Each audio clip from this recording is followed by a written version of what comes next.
আপনি টাকা ধারলেন, কোনো মানুষের কাছে খাজর ধারলেন, কোনো মানুষের কাছে গম ধারলেন, তাইলে বলেন ওই ধারের টাকাটা তাকে দিতে হবে না হবে না? হবে। ধারের টাকা দিতে হবে, গম ধারলেন দিতে হবে, জও ধারলেন দিতে হবে। তো দেখেন কেমন ভাবে বুঝাইছে স্বামী গো, যদি কোনো মানুষের কাছ থেকে আপনি গম ধার নিয়েছেন, কোনো মানুষের কাছ থেকে আপনি টাকা ধার নিয়েছেন, আর ওই টাকাওয়ালাটা যখন চাইবে তার টাকা ফেরত দিতে হবে কি হবে না? কথাটা শোনার পর আবু তাআলা বলছে তুমি কি বলতে চাইছো? এটা তো সবাই বলবে যে হ্যাঁ ধারের টাকা দিতে হবে, তাকে ফেরত করতে হবে। এবার বিবি রুমাইসা বললেন স্বামী গো, এই মাত্র আল্লাহ রাব্বুল আলামিন ইয়াখানা সন্তান আপনাকে আমাকে দান করেছিলেন। যেদিন আপনি বিদেশে চলে যাবেন সেই দিন যে সন্তানকে আপনি বেমারি হালাতে রেখে গেছিলেন গো স্বামী যান, ঠিক আপনার বাড়িতে ঢুকার ঘন্টা আগে আপনার ওই কলেজার টুকরা দুনিয়াতে নাই, ওই কলেজার টুকরা আপনার দুনিয়া থেকে চলে গেছে। ওই ছেলে আর দুনিয়াতে নাই, দুনিয়া থেকে চলে গেছেন। এখানে মেলায় কথা আমরা বুঝতে পারলাম আছে হাদিসে লুকিয়ে, কিন্তু আমি যে উদ্দেশ্যে আপনাদেরকে হাদিসটা শোনালাম, হে আমার মায়েরা খেলারা, এরকম রমেশার মতো নেককার দিনদার হইতে হবে। বুকে মুসিবতের পাহাড়, দুঃখের পাহাড়, তবে স্বামী যখন বাড়িতে ঢুকবে মুচকি মেরে তাকে একটু হাসি দিতে হবে। দেখেন ওই জায়গাতে যদি বিবি রমেশা যদি হা মা করে কান্দন করতেন, স্বামীকে যদি মতের খবরটা দিয়ে দিতেন, তাহলে যেই খুশি যে আনন্দিত বিবির কাছে রাত কাটালেন যেভাবে, আবু তাআলা কাটাতে পারতেন? কাটাতে পারতেন? কাটাতে পারতেন না। এক নম্বর হয়ে গেল। দুই নম্বরে নবী বলেছেন ওরে সুবহানাল্লাহ, এ আমার মায়েরা খালারা, দুই নম্বরে নবী বলেছেন কোন মহিলা যেন নিজের স্বামীর আমানতের খেয়ানত না করে। যদি কোনো মহিলা স্বামী বাড়িতে থাক কিংবা বিদেশে থাক, যদি কোনো মহিলা নিজের স্বামীর মালের আমানতের খেয়ানত না করে।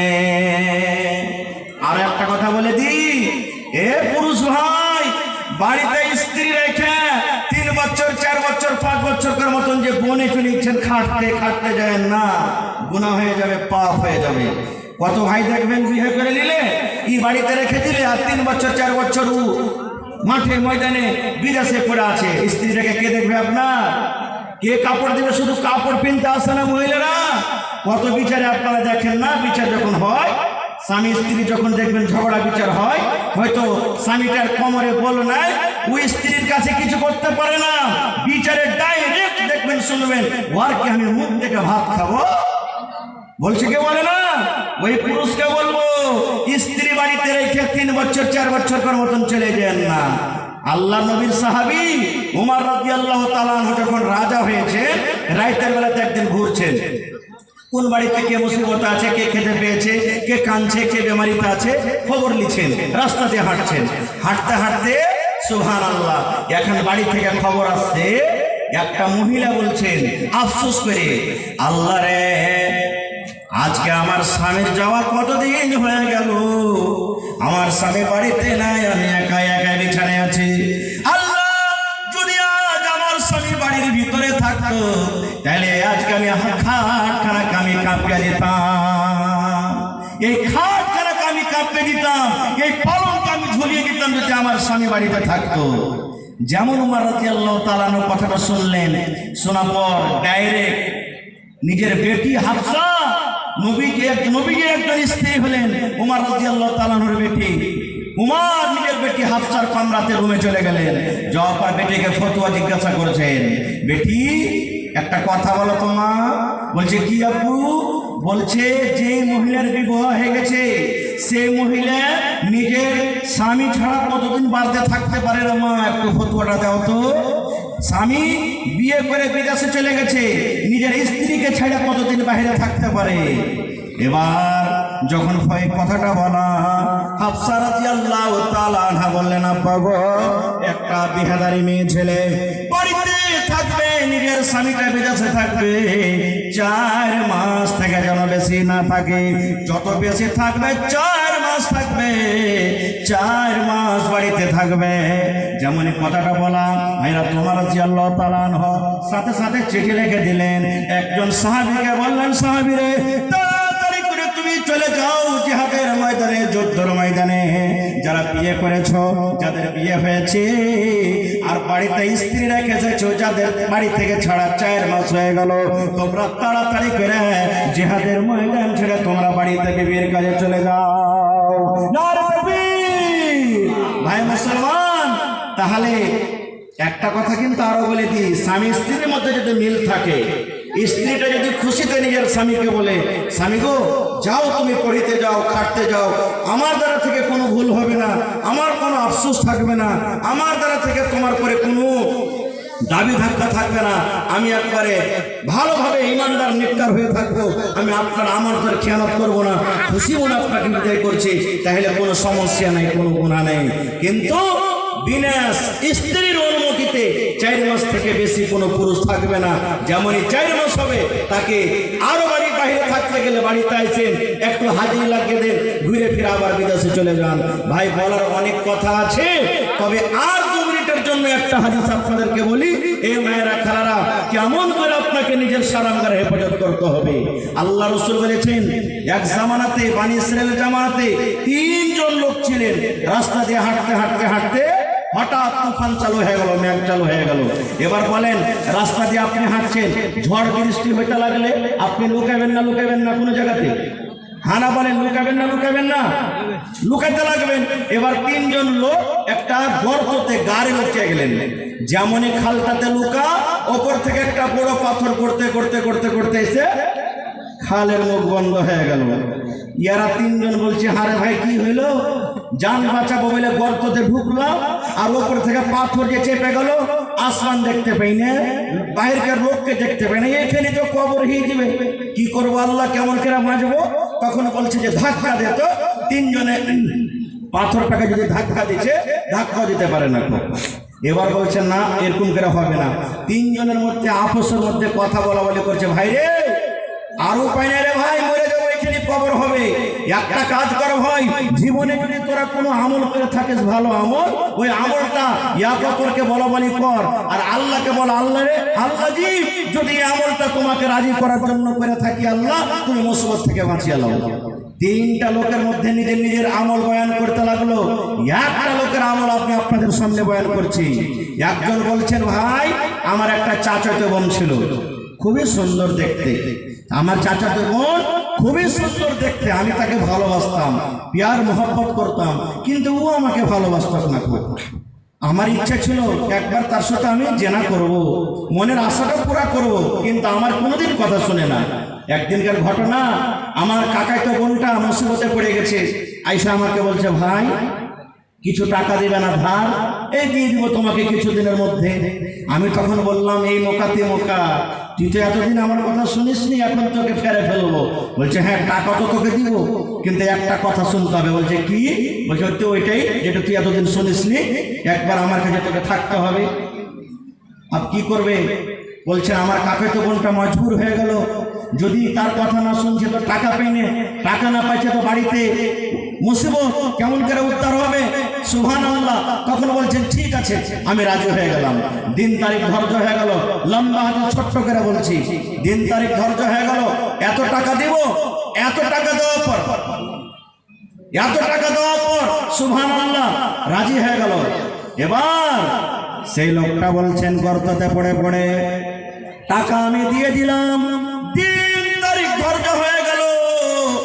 এইবারে নবী বলেছেন, এ আমার উম্মতেরা, তারা ভাই বোনে, কাকাতো ভাই কাকাতো বোনে, তারা জেনা ব্যভিচার করার জন্য এত কাছে হয়ে গেল, এত কাছে হয়ে গেল।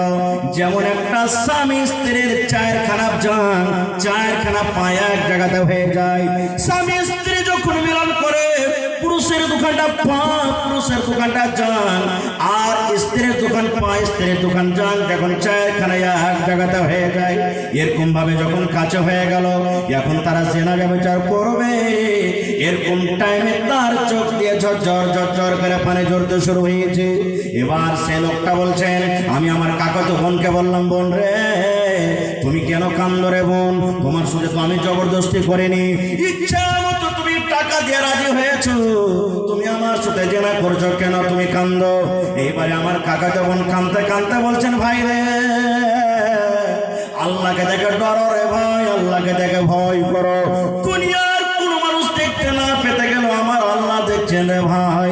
এ আমার যে সারাঙ্গার, তুমি আজকে তুমি আমার কাছে এসেছো, এ আমার সারাঙ্গার, আমার বডিটার, আমার দেহটার ওই হকদার হবে যে আমার স্বামী হবে। যেই পুতুলের মুখ তুমি আজকে খুলছো, ওই বোতলের মুখ ওই খুলবে যে আমার স্বামী হবে, যে আমাকে মোহর দিয়ে আমাকে বিয়ে করে বাড়িতে নিয়ে যাবে, ওই আমার এই সামানের হকদার হবে। আর তুমি আমার সাথে যে গুনাহটা করছো এটা পাপ গুনাহ, এটা জেনা ব্যভিচার। এই জন্য ভাইরে তুমি আল্লাহকে দেখে ডরাও, আল্লাহকে দেখে ভয় করো। যদি তোমার জাহান্নাম বলে ভয় থাকে, আখিরাত বলে যদি ডর থাকে, আল্লাহকে দেখে তোমার যদি ভিতরে অন্তরে ভয় থাকে, তাহলে দয়া করে তুমি সেই কাজ তুমি বাদ দিয়ে দাও। যেমন কথাটা বলা, সেই লোকটা করতে পড়ে পড়ে বলছেন রব্বুল আলামিন, যেমন আমার বোন আমাকে কথাটা বললেন, আমি আর তার সাথে জেনা ব্যভিচার করলাম না। আল্লাহ তোমার ডরে, তোমার জাহান্নামের ভয়, আল্লাহ যে আমি সেই কাজ থেকে আমি বাড়ি হয়ে গেলাম, এবং যতটি টাকা আমি তাকে ধার দিয়েছিলাম সেটাও ছেড়ে দিলাম। এবার লোকটা বলছেন, আল্লাহ এই গর্ততে পড়ে পড়ে মাবুদে কেউ নাই, আমি এই কাজটা করেছি শুধু তুমি জানো আর আমি জানি, আমার কাকাতো বোন জানে, দুনিয়ার কোনো মানুষ জানে না। আল্লাহ যদি এই কাজটা তোমার ডরে করে থাকে, তোমাকে আমি তোমার জাহান্নামের ভয়ে করে থাকি, আল্লাহ আজকে জানি মুসিবতে পড়ে আছে, গর্ততে পড়ে আছে, ওপরে পাথর দিয়ে চেপে গেছি, আল্লাহ তুমি তোমার দয়াতে আল্লাহ সেই পাথর থেকে আমাদেরকে আল্লাহ উদ্ধার করে দাও। দয়ার রাসূল বলেছেন, যেমন নিজের আমলটাকে আল্লাহর সামনে বয়ান করা, যে পাথর তিনজন মিলে হটাতে পারলেন না, পাথর সর করতে করতে 3 ভাগের 1 ভাগ পাথর আপনি আপ হয়ে গেল। নারে তাকবীর! হয়নি, হবে না, হতে পারে না, আমার নবীর সাথে কারো তুলনা। হয়নি, হবে না, হতে পারে না, আমার নবীর সাথে কারো তুলনা। হায়রে তুলনা তো দূরের কথা, ছায়াও মেলে না। হয়নি, হবে না, হতে পারে না, আমার নবীর সাথে কারো তুলনা। হয়নি, হবে না, হতে পারে না, আমার নবীর সাথে কারো তুলনা। সকল নবী রাসূল ছিলেন খোদার দিওয়ানা, দু নয়নে দেখবো খোদা ছিল তামান্না। আরে মোর নবীকে ডেকে নিলেন, আরে মোর নবীকে ডেকে নিলেন, দেখবে রব্বানা। হয়নি, হবে না, হতে পারে না, আমার নবীর সাথে কারো তুলনা। হয়নি, হবে না, হতে পারে না, আমার নবীর সাথে কারো তুলনা। ইউসুফকে দেখে যারা আঙুল কেটেছে, তারাকে আমার নবীর রূপ দেখেছে। আর দেখতো যদি কেটে দিত, আর দেখতো যদি কেটে দিত কলিজাখানা। হয়নি, হবে না, হতে পারে না, আমার নবীর সাথে কারো তুলনা। হয়নি, হবে না, হতে পারে না, আমার নবীর সাথে কারো তুলনা।